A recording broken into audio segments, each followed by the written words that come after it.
C'est des gens qui ont un besoin de protection internationale et on leur donne un statut qui est un cran en dessous de l'asile en fait, qui est le permis F, l'admission provisoire. Mais ce qu'il faut retenir, en fait, ce qui est important à propos de ce statut, c'est qu'il n'est pas provisoire en fait, contrairement à ce que laisse penser son intitulé. La plupart du temps, il dure très longtemps. Donc ces personnes, elles arrivent en Suisse, elles restent parfois plusieurs années avec l'admission provisoire. La plupart du temps, après ça, elles réussissent à obtenir un permis B. Mais pour certaines catégories de personnes, notamment les plus vulnérables, l'admission provisoire peut s'avérer définitive en fait. Alors il y a actuellement à peu près 30 000 personnes en Suisse avec un statut d'admis provisoire, un peu plus maintenant. Et c'est en majorité des gens qui proviennent de Syrie, d'Érythrée, d'Afghanistan ou de Somalie.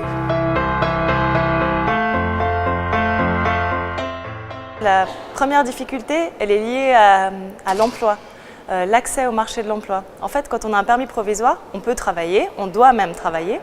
Et cet intitulé provisoire, il peut laisser penser que la personne devra quitter la Suisse dans 1 ou 2 ans. Et donc les employeurs sont découragés d'engager les gens avec un permis F. Il est interdit aux admis provisoires de quitter la Suisse, sauf circonstances exceptionnelles. Mais quand on touche une aide sociale, quand on n'est pas financièrement indépendant, ce droit se ferme, se restreint.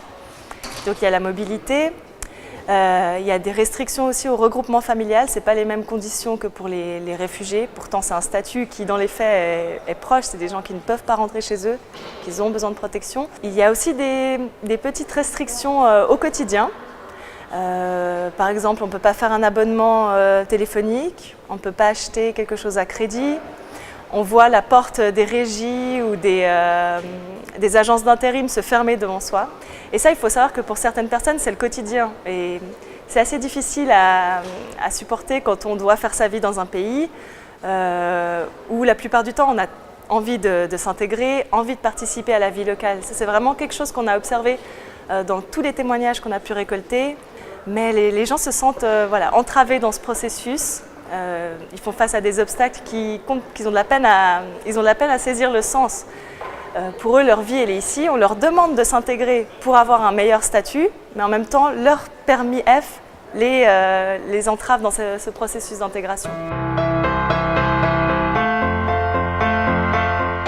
Il faut déjà parler de ce statut, expliquer ce que c'est dans la réalité, parce que je pense qu'il est encore assez méconnu. Et puis, peut-être qu'un intitulé différent qu'admission provisoire, un intitulé qui serait plus proche de la réalité.